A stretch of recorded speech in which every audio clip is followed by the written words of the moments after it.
Hello and congratulations on getting access to this video course on OnPage SEO for WordPress sites. This is video number 1, and we're going to talk about what's inside this video course.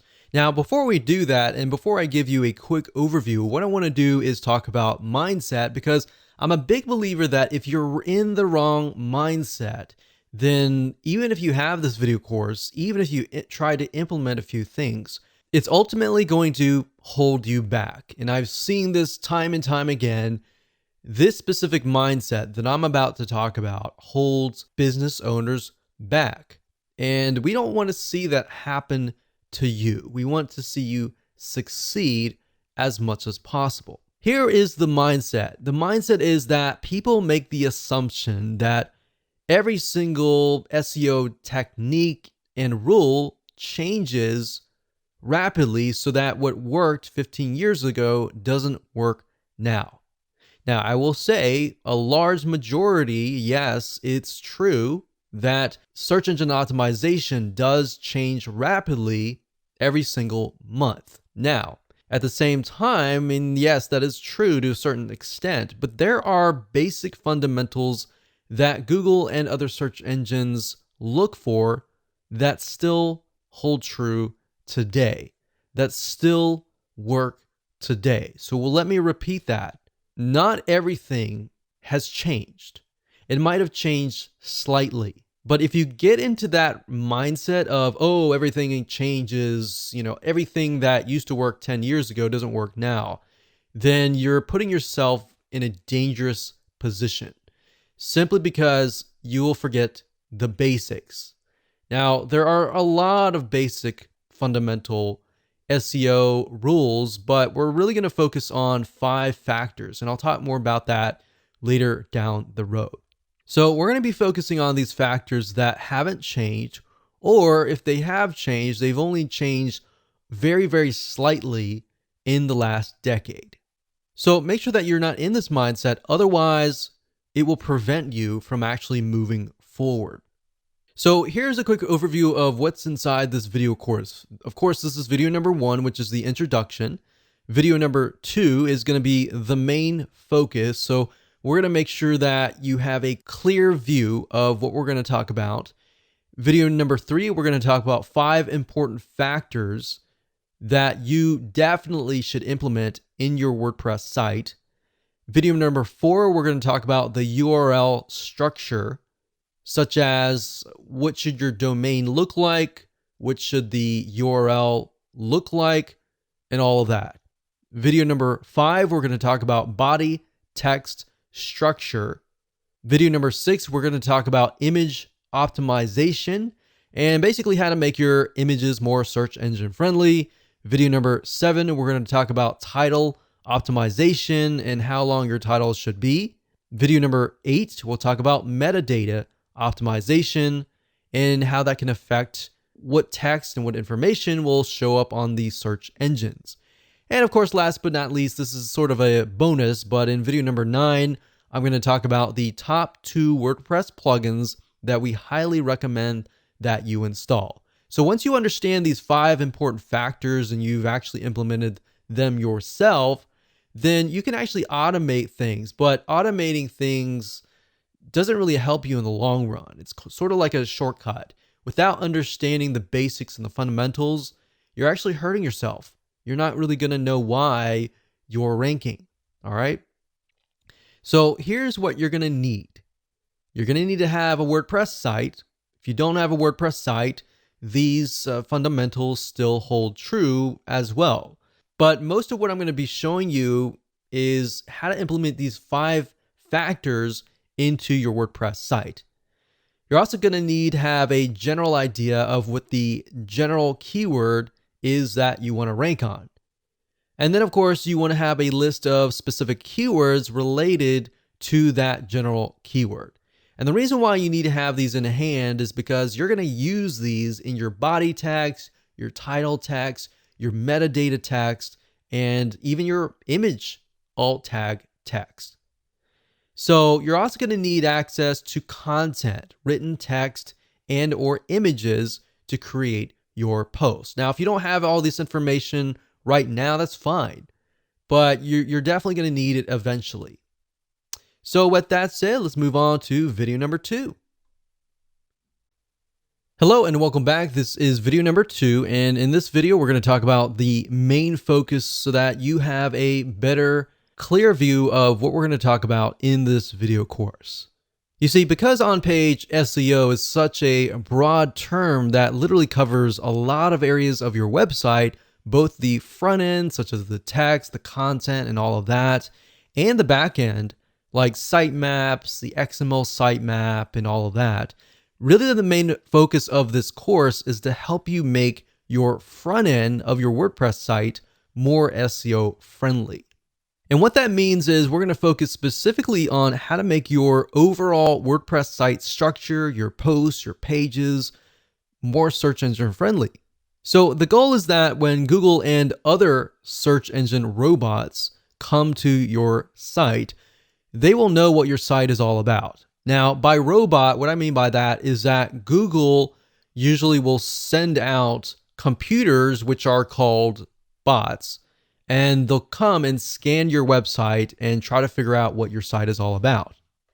Now, the truth of the matter is that too many people skip over this because it isn't exciting. They are too focused on external SEO, but the reality is that there are a lot of front-end factors that you must do on all of your sites.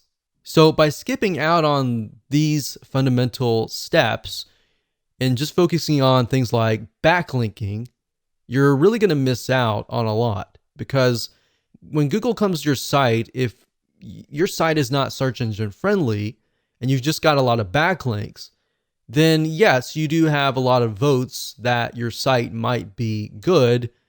But at the same time, it's like, okay, this is a popular site, but what is this site all about?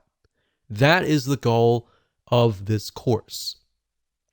Even though that seems basic, it's very often much of a skipped step. So once you get in the habit of doing the following and implementing these 5 factors, you'll actually be ahead of most of your competitors. So the good news is that most people don't do this. So the fact that most people don't do this and you're doing this, you're going to get ahead of them.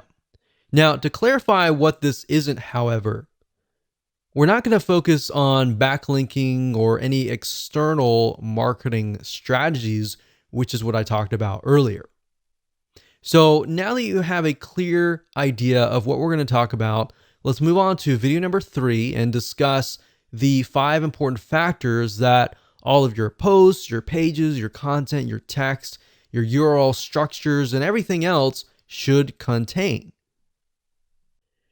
Hello and welcome to video number 3, and we're going to talk about the 5 important factors. Now, this is a quick overview of the 5 factors, and then of course the next few videos I'll dive in to every single one of these factors. But before we can really discuss them in depth, you need to have a broader bird's eye view of them. So before we jump into the 5 factors that your WordPress sites should have, or even your non-WordPress sites should have, which they'll definitely work on those too, it's important to know a few things first. So you're going to need to have a general idea of, number 1, the general keyword that you're going to want to rank on, and number 2, a list of specific keywords that branch off of that main keyword. Now don't worry if you don't have that now. I'm going to give you a step-by-step technique that will help you figure that out. Now, another big mistake that many folks make is implementing these without a clear plan of attack. And that's why I'm breaking things down in such a manner. There's a reason for everything. In fact, we've seen this with many websites. There's no clear plan, and the website owner simply creates content in an area with little or no traffic. And then they're not ranking on any specific keyword. They might even be ranking on keywords that have really nothing to do with their website. And this is a lot of time wasted, right? So that's why I'm not jumping straight head first. I'm breaking things down so that it becomes clear, and that way you will succeed. Now, we're not going to focus, like I said, on keyword research, but we do recommend that you check out these suggested keywords. Now, what do I mean by that? Well, Google has what we call suggested keywords, Amazon.com also has a list of suggested keywords. Now, this is what happens, and this is super easy. You can literally find the main keyword and a list of specific keywords within a few seconds. So here's what I want you to do. You can do this by going to google.com, for example, and typing in a general keyword. So you'll notice that when you do, Google will suggest keywords. Now, in order for the keywords to appear in the suggested box, that means that there's a ton of people that are searching for those keywords. So in other words, there's a high volume of people searching. So when I typed in the keyword survival kit, out dropped a drop down saying, well, these are other Google suggested keywords like survival kit lists, ideas, Amazon, food, and backpack.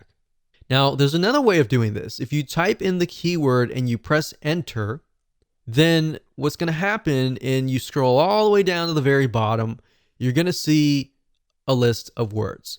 So if you scroll all the way down the bottom after you made that search, you're going to find additional keywords right here where I've put a red box here. So we can see additional keywords are things like military survival kits, survival kit list, best survival kit food, items, wilderness survival kit. So we can see not only are there different keywords, but there are also different types of survival kits for different scenarios and different settings. So that gives us an idea of, okay, we can write an article on survival, military survival kits, or wilderness survival kits. So these could be totally different articles. So now that you have a basic understanding of basic keyword research, let's move on to the 5 important factors. And they are, number 1, the URL structure, or the domain name and the category name, the file name, even the page name is important. And this is what shows up in the address bar at the very top. Whenever you go to any website, you see the domain name, the page name, and all that in the search bar at the top. That is the URL structure. Now, the URL structure is very important because it tells Google and other search engines, are you a brand? Are you a specific keyword? What is your website about? Now, that's just one element. There's a lot of other elements as well. Number 2, we have the body text structure, which contains basically everything on your post or your page in terms of content. So this contains both written text that you use in your posts and pages, and there's more than just slapping a bunch of content for everyone to see. So there's a lot that goes into this. So I'm going to show you, I'm going to break things down so you have a better idea of what you should include in your body text structure. Number 3, we got image optimization. What this means is making your images more search engine friendly. So just like body text, when it comes to images, Google and other search engines are not going to know right off the bat what they are. So you need to do your best to help them figure out what the images are all about. Now, there are ways that Google will figure out eventually what your images are all about. So don't try to game the system. For example, if you name an image, let's say a wilderness survival kit, the way they figure out if that image is legit or not is oftentimes they'll rank you in the Google image search engine. If somebody types in, let's say, wilderness survival kit, and they see your image and they click that, they have a better idea that, okay, this is definitely an image of the wilderness survival kit. And that will actually help you in the long run. So don't try to game the system and name an image something that it's not. Name it what it is so that it's an attracting image. And when somebody's looking for that image, they're going to find it, they're going to click it, and that's going to help you in the long run. In fact, beyond that, there's a few more steps you'll need to take. And plus, in addition to that, with the image search engine that I talked about just now, you can actually get a lot of traffic from that search engine. And of course, we got factor number 4, which is title optimization, basically how to make your titles search engine friendly, because the reality and the truth of the matter is that your titles do show up in the search engine, so you definitely need to do this right. Otherwise, you're going to attract the wrong person. Meta optimization is the same thing. You've got the description and other metadata that will show up underneath the title in the search engines. So you want to make sure that you attract the right person. Now that we've talked about the 5 important factors, let's dive into every single one of these 5. Okay, welcome back. This is video number 4, and we're going to talk about the URL structure. Now, this is something that has changed slightly in the last decade, but it hasn't changed drastically. Now, before we discuss what you should use in terms of a domain name and your URL structure, let's discuss why this is important. You see, when Google and other search engines try to figure out what your website is all about, they look at your website as a whole. They're not just going to look at your URL structure, your domain name, or your categories or your page name.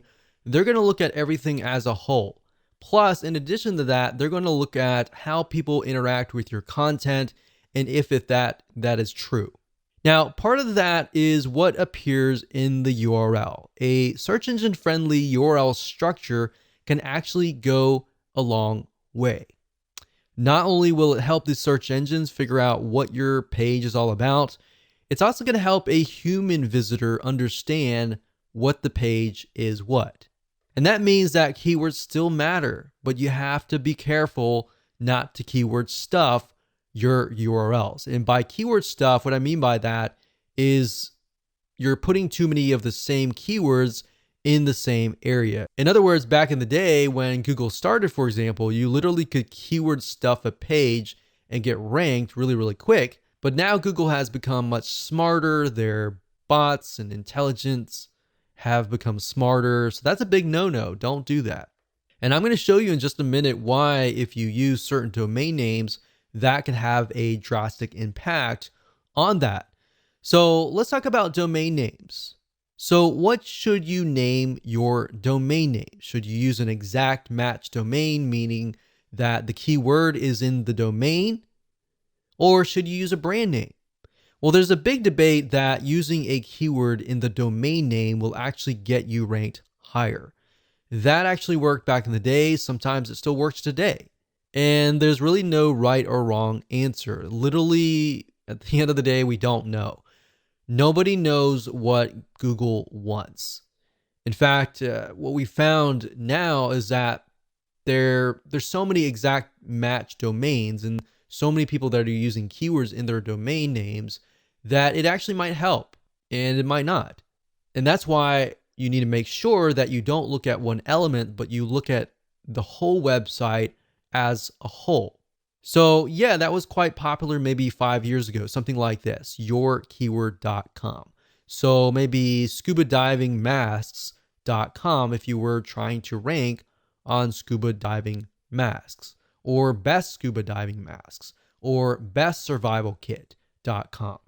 Now that used to work and sometimes still does, so we can't really say for sure that if it doesn't or it does. We've noticed that it does, but we really can't say. But if you haven't noticed, Google really likes brands. They love brands. And the reason why they love brands is because brands are here to stay. If you look at a brand, it becomes a culture and it's got a following. And that's why Google loves brands. Something like this, yourbrandname.com. Now, Google is quite smart and has robots that know that people are trying to keyword stuff or game the system in terms of domain names or domains plus the URL structure. Now, we've had success with brand names, so we lean towards that as the long-term view. But then again, exact match keyword domain names work well for some other people as well. So we can't say for sure that if it's not going to work. So at the end of the day, it's really up to you. But what I'm going to show you in just a minute will reveal to you why using a brand name will actually help you, especially in preventing you from creating duplicate or keyword stuffing in the URL structure. So the URL structure looks like this: www.yourdomain.com/category/your-page-name. And that could be anything depending on how you go about naming that. And I'll show you that in WordPress, but we're just talking about the basic fundamentals right now.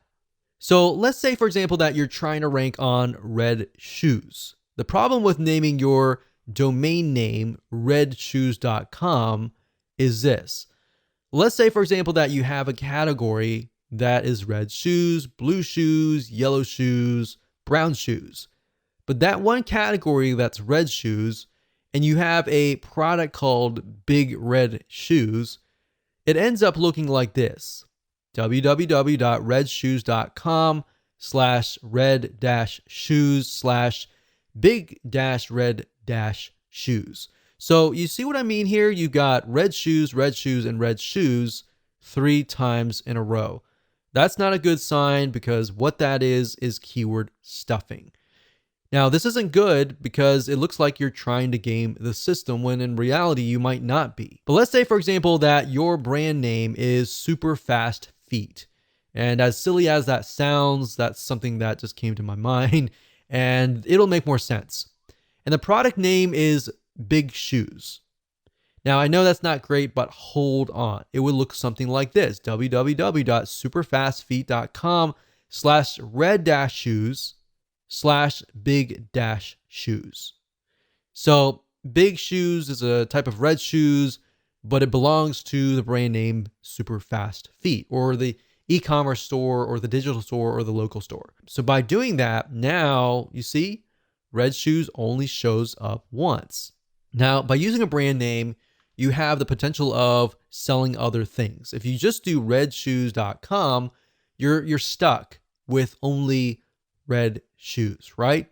But with Super Fast Feet, you could cover shoes, you could cover slippers, you could cover socks, you could cover a variety of different things. You could even cover lifestyle of running, exercise, and all of that.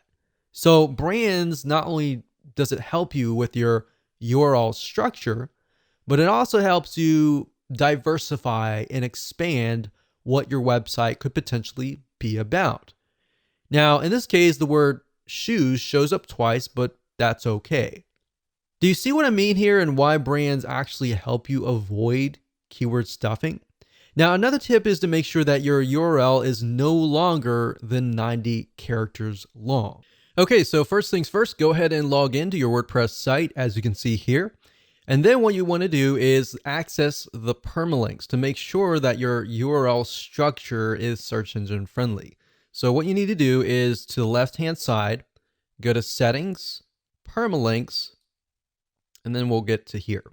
Now, at this point, you're going to want to choose post name. Click post name, click save down here, and that's it.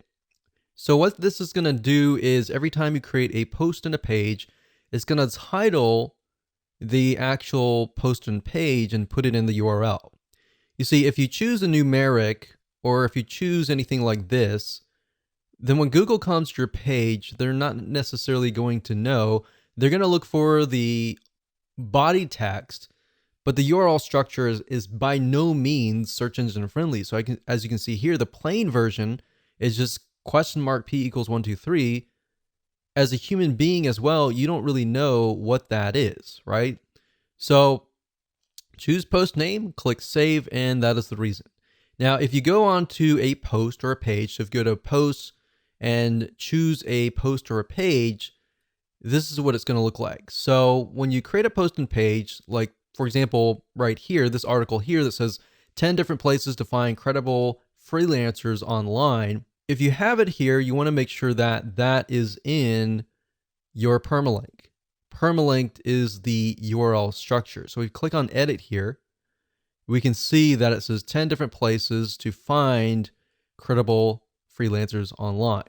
So what you want to do is, obviously we can't change the domain name, but we're going to put the title in here, and you want to put dashes in between the words.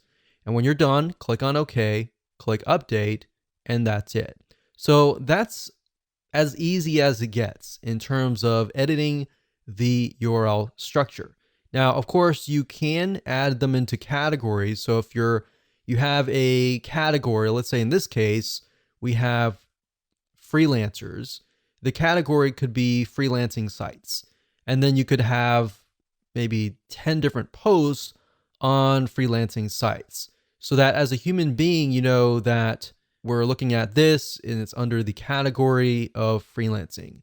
And you can create categories by going under categories and click on add new category and creating that there. And then make sure that post or page is checked for that category, click update, and you're good to go. And that's it.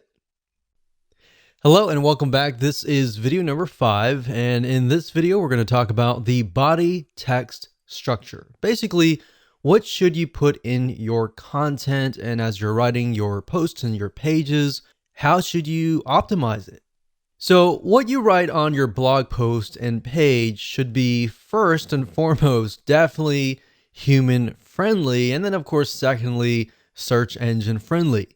See, a lot of people make the mistakes of trying to game the system, trying to make it so search engine friendly that they totally forget about who they are writing to.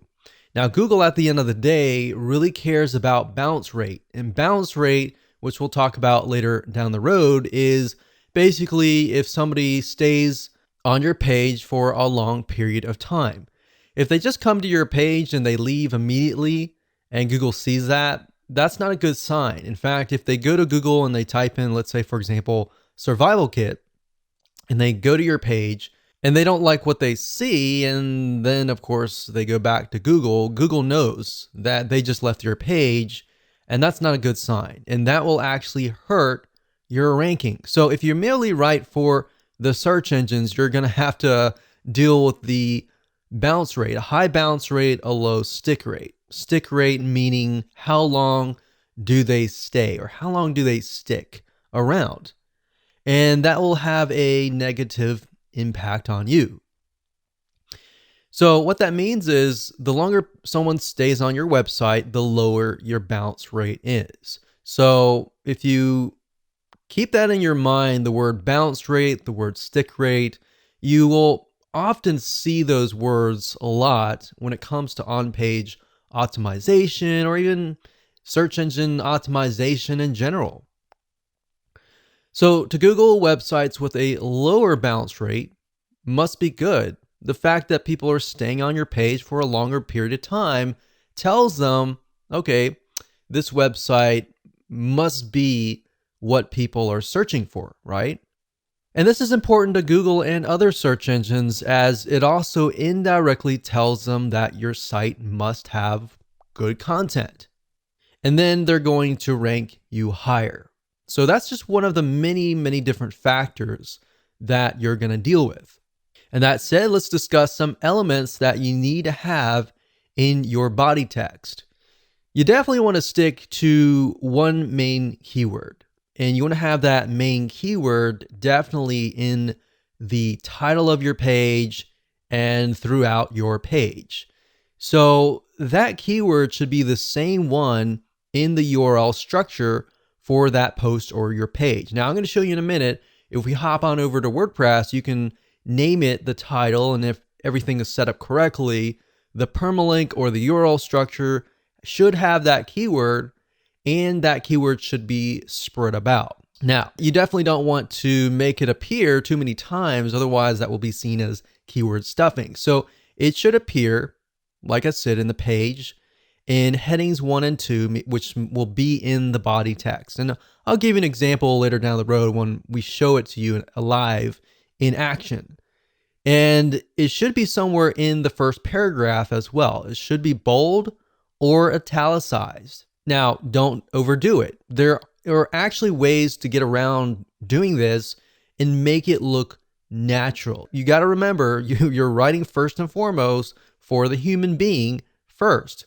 So when you put it in your text, you got to make sure that it is going to make sense to the human being. And you want to try to use variations of your keywords as well. So let's say, for example, let's use the example that we talked about earlier in the URL structure video, which was red shoes. So you want to try to use variations of the keyword or even synonyms. So Google at least is smart enough. They have this huge database of words that are related. So as far as the body text and the other factors, what I'm going to do is stick with the exact same post, that we looked at in the previous video with the URL structure. So up at the top, if we say that our main keyword is maybe find credible freelancers or places to find, maybe that's our keyword, places to find credible freelancers, then what we want to do is we want to make sure that it's in the heading 1 and 2. So we could take that and we could put it here and we could highlight that. And then under this drop box here, we want to do heading 1. So that would be the heading. And then you want to make sure that it's heading 2, but we can do that later. So you want to make sure that it is in the first paragraph. So it says, are you looking to outsource some of your work so that you can focus on your business better? Finding the right person can be difficult, but there are places online where you can search for credible freelancers. So places to find, we could say, so let's discuss places to find credible freelancers. So obviously the first letters are capitalized. So I want to make sure that it's human friendly. So we say, so let's discuss places to find credible freelancers. And then you can highlight that. So places to find credible freelancers. So this can be italicized. This can be bolded like that. All right. So that needs to be in the first paragraph. You can also have it later down the road as a heading 1. And if we scroll down, we don't have an image right now, but we'll talk about that later. We'll find an image and I'll show you how to add an alt tag. You want to do that. You want to go through and you want to create variations of this keyword. So places to find credible freelancers, Fiverr.com. This is a good place to find great freelancers. So we use the word credible. You can mix it up and say good place to find great freelancers or hardworking freelancers. So what I'm saying here is you don't necessarily have to use that exact match keyword, but you're using variations so that Google knows that you're not trying to game the system and you're not trying to keyword stuff. But at the same time that it's a variation or it's a similar synonym or word so that it appears more natural. So we can go through here, we can do other things as well. That's pretty much the basics of it. But another thing you can do is tags as well. So you can add tags. Let's move on to the next video. Hello and welcome to video number 6. And we're going to talk about image optimization, or in other words, how to make your images more search engine friendly. You see, when it comes to images, you need to tell the search engines what the images are. They're not really going to know off the bat what the images are. Now, there are ways that Google can figure out what the images are, which we'll talk about in just a second. Now, while Google and other search engines will one day be smart enough to be able to figure out what images are, right now you need to help them out just a little bit, get them a kickstart that they need. So you're going to need to take your main keyword or variations of the main keyword or even specific keywords based on the main keyword and insert them into the alt tags in your images. If you don't know what those are right now, don't worry about it. We're going to show you in just a minute. Now, what I recommend that you do is, let's say, for example, that you have 3 images on your page. In fact, the more images, the better. You don't want to get too much, but the more images, the better. And what I recommend is the first image that you have, you're going to want to put the main keyword in there. Now, make sure that it actually relates to the image itself. So if the image is a image of a shoe, you definitely don't want to put like something like a peanut butter sandwich or something. So you definitely want to put something that's related, right? Now, the second keyword, you don't want to put the same keyword. You want to put a variation of that keyword. Or based on what we talked about earlier, having the main keyword and then of course having keywords related to that keyword, you can put those in the other images. But you have enough where Google looks at it and thinks, okay, all these images are related. Now, there are other ways that Google can figure out if those are legit. In fact, what they'll do is they'll index them into the Google image search engine. So whenever somebody searches for that image and they click on that image, they will think, okay, those images on your page are definitely legit, so we're going to rank you higher, right?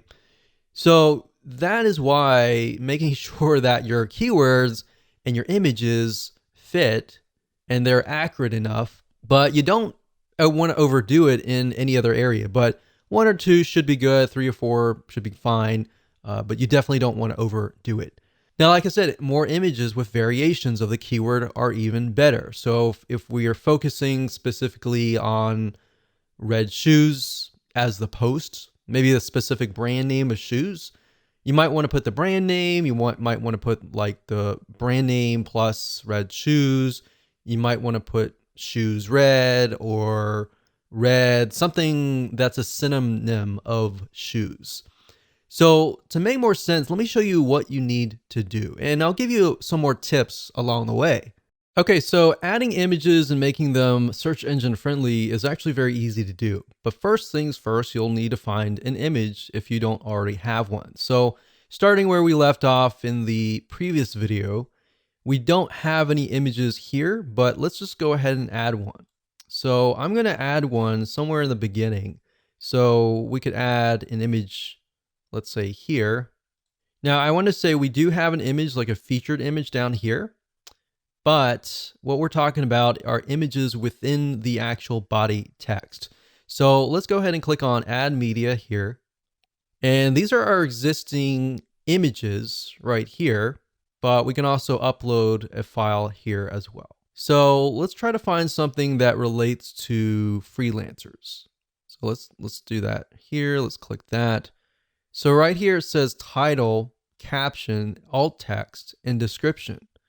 Now, by default, as you can see here, with an image, it shows something like code.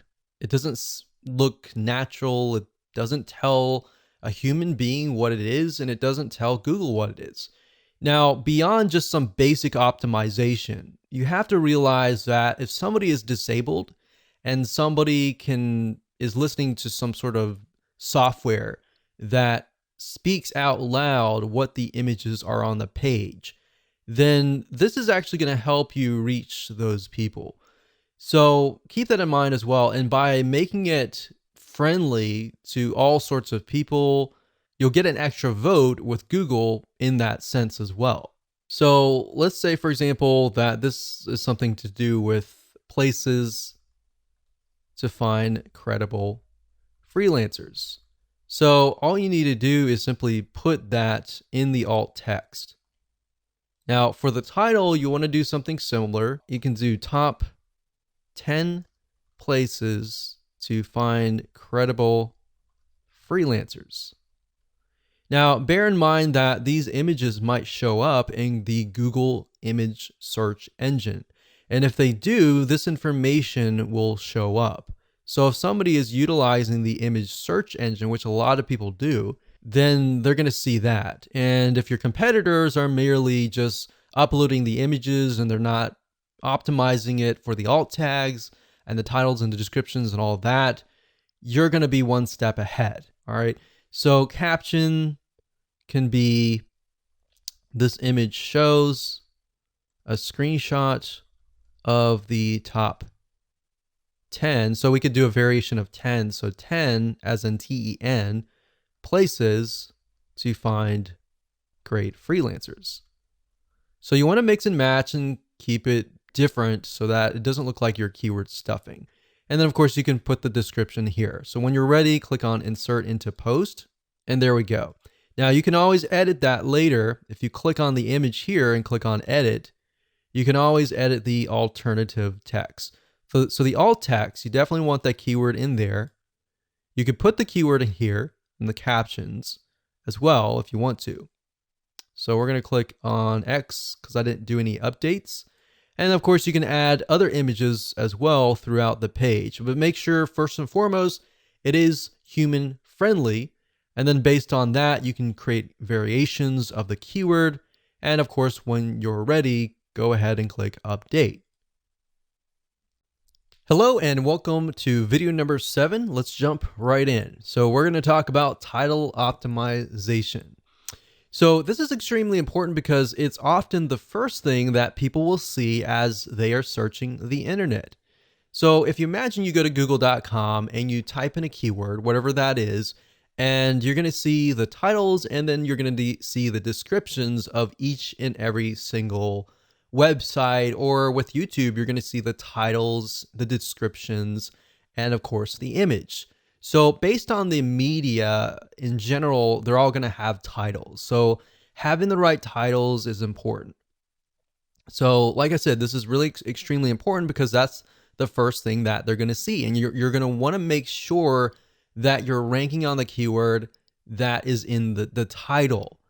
And then of course, when they get to the page, you want to make sure that the content fits the title. So you want to be congruent all the way. The more that you're congruent, they're going to get what they typed in. They're going to trust you, and then they're likely to take action if that is the case. So this needs to be set for all of your posts or your pages. And you really need to think clearly and carefully about this, because we have seen in a lot of cases where people just name it, whatever comes to their mind. And what ends up happening is you work so hard to create the content and you attract the wrong person and they come to your post or page and you wonder why nobody is taking action, right? So this is the exact same keyword. And to make it easier for you to be congruent, if you take the keyword that's in your URL structure, that's in your title, make sure that it's in your title somewhere, because that's what your viewers are searching for. Now, sometimes people will put the keyword straight up in the beginning and they'll put the keyword dash whatever. But what I recommend that you do is put the keyword in the title, but you want to make sure that it sounds right. It's got to be human friendly first, and then of course secondary search engine friendly second. Because at the end of the day, and the way Google is moving towards long-term wise is towards engagement, more social engagement, people engagement. That is what is important to them. Because at the end of the day, if you think about it, their goal is for people to search, find what they want. So they want to make sure that they connect you to the right person. And all they really care about is they don't really care about you. They care more about the customer, who is the person who is searching, right? So as long as you're on the top 10 of the Google search engine for that keyword, and that keyword is appearing in the title, it's highly likely that the prospect will click through your website. Now, as basic as this sounds, I want to make sure that you understand that it's important. Most of your competitors are not really going to do this. And if they are, they're going to miss something along the way, right? What we've seen over the years is sometimes they'll have the title right, they'll have the URL structure right, but when people go to the content, it just doesn't make sense. So as long as you're congruent from the keyword to the title, to the poster page, to the content itself, to the call to action, to the product, everything is congruent from that point in the beginning to the end, you're most likely gonna gain the trust of the prospect, and you're most likely gonna get the conversion. That's the most important thing. So as long as your poster pages are related, you're most likely gonna see a higher conversion rate across the board, like I said earlier. Now, as a rule of thumb, your title should be no more than 75 characters long. You don't want it to be too long, because psychologically that will actually overwhelm whoever is typing things in. And most people are just scanning, they're not reading. They're looking for what they're looking for really quick. So if you have something short, straight to the point, you're most likely going to win as long as it's optimized and it's correct to that keyword. So now that we've talked about the fundamentals, let me go ahead and show you what you need to do to set this up properly. So we already briefly talked about the title, but this is your title, right? So a lot of times, let's say, for example, that the keyword is places to find credible freelancers. Sometimes you'll find people do something like this, places to find credible freelancers. And then, of course, they'll put the keyword first and then they'll put a sentence. You can do that if you want to. There's no proof that it doesn't work, it works, or anything like that.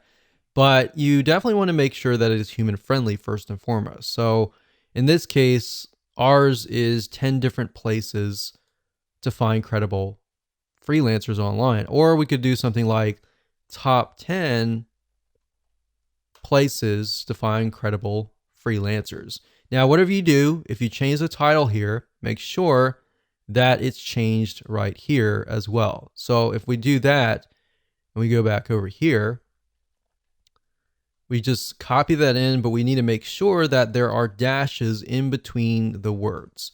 So what I'm doing right now is I'm simply adding dashes in between the words.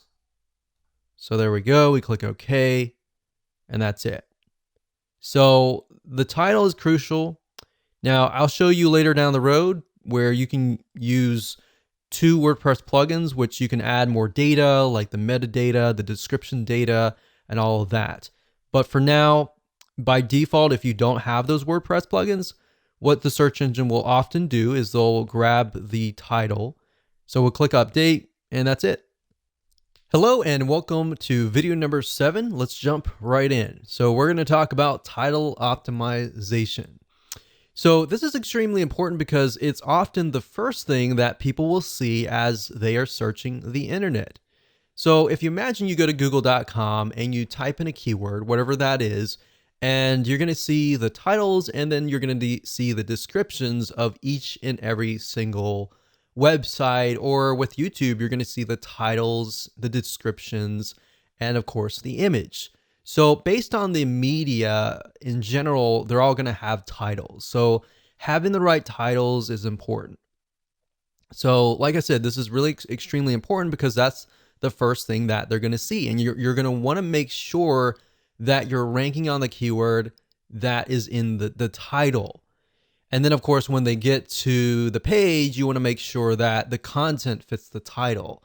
So you want to be congruent all the way. The more that you're congruent, they're going to get what they typed in. They're going to trust you, and then they're likely to take action if that is the case. So this needs to be set for all of your posts or your pages. And you really need to think clearly and carefully about this, because we have seen in a lot of cases where people just name it, whatever comes to their mind. And what ends up happening is you work so hard to create the content and you attract the wrong person and they come to your post or page and you wonder why nobody is taking action, right? So this is the exact same keyword.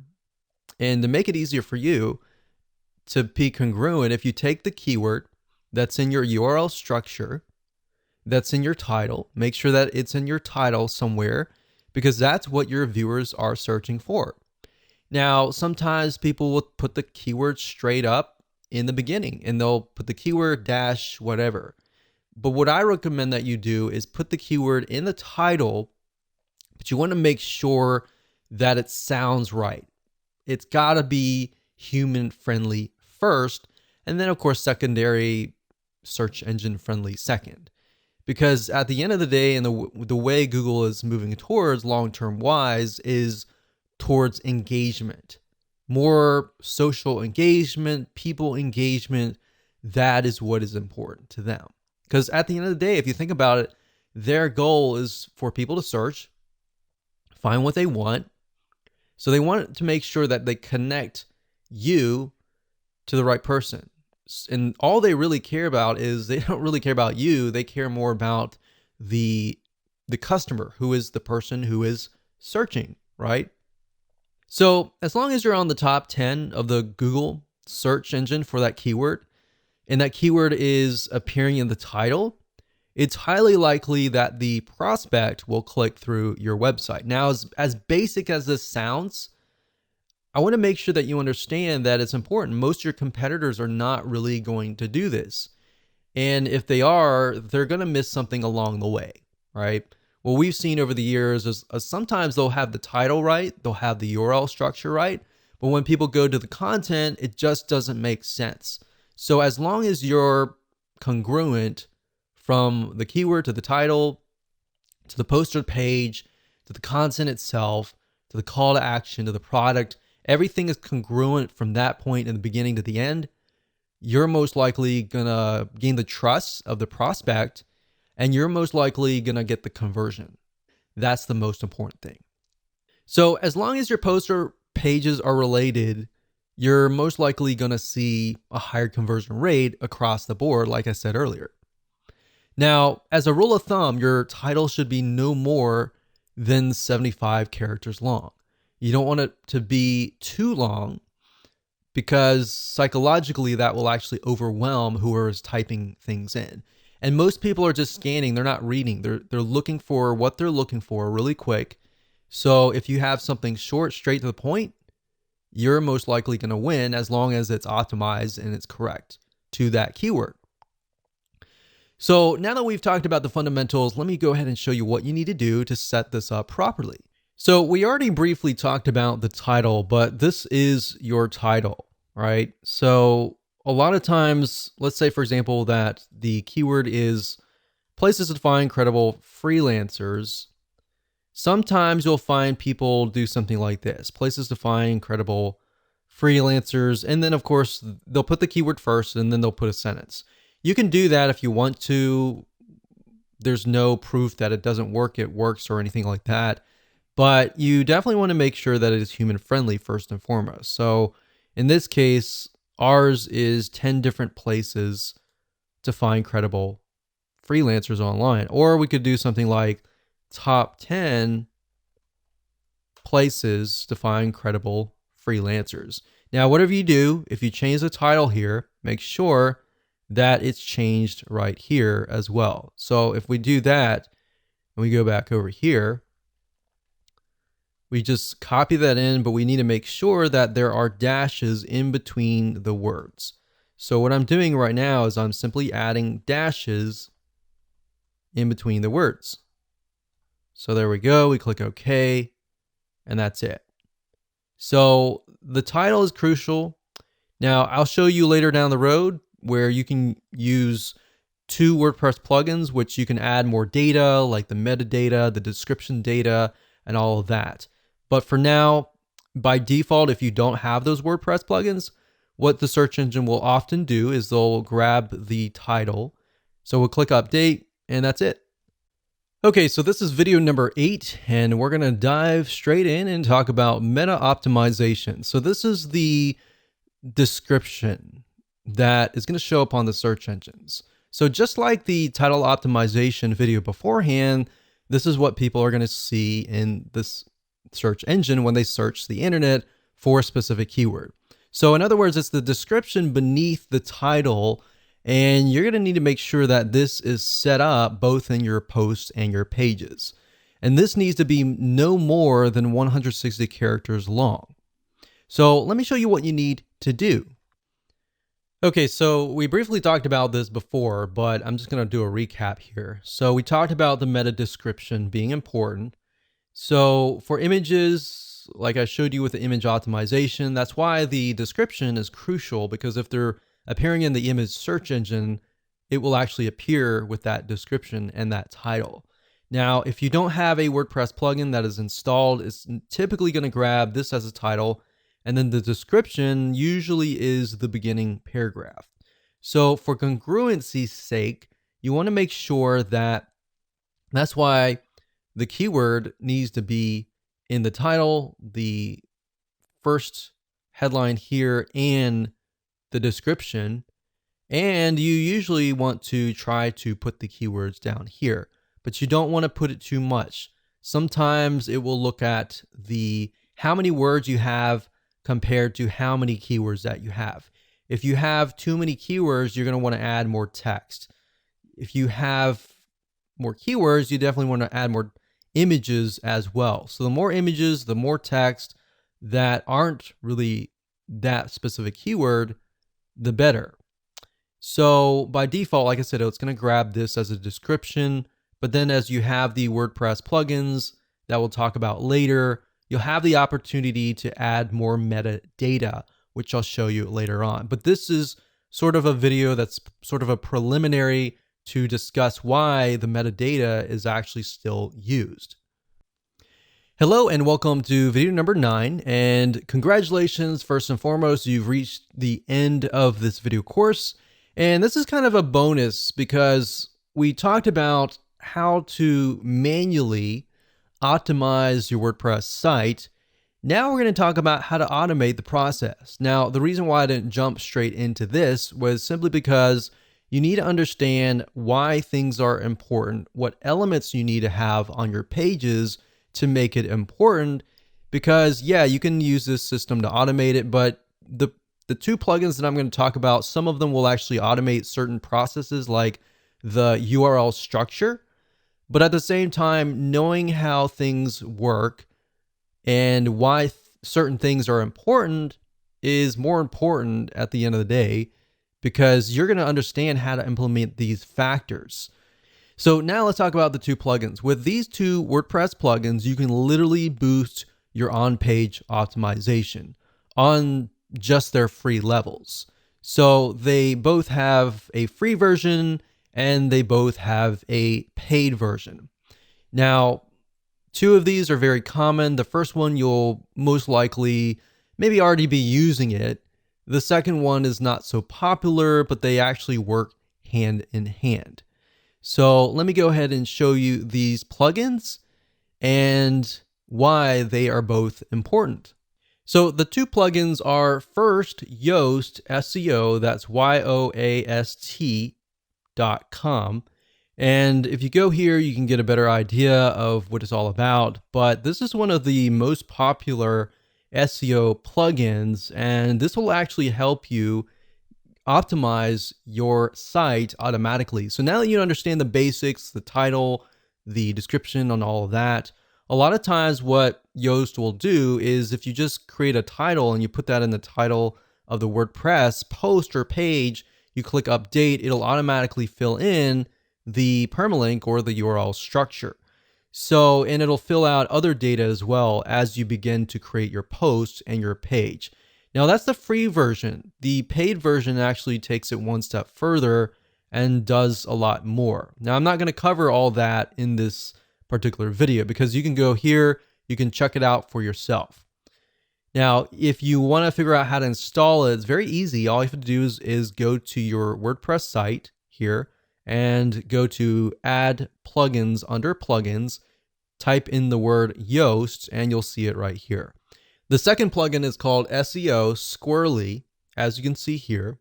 So you can do a Google on this, but if you type in SEO Squirrely, that's SEO SQUIRRLY.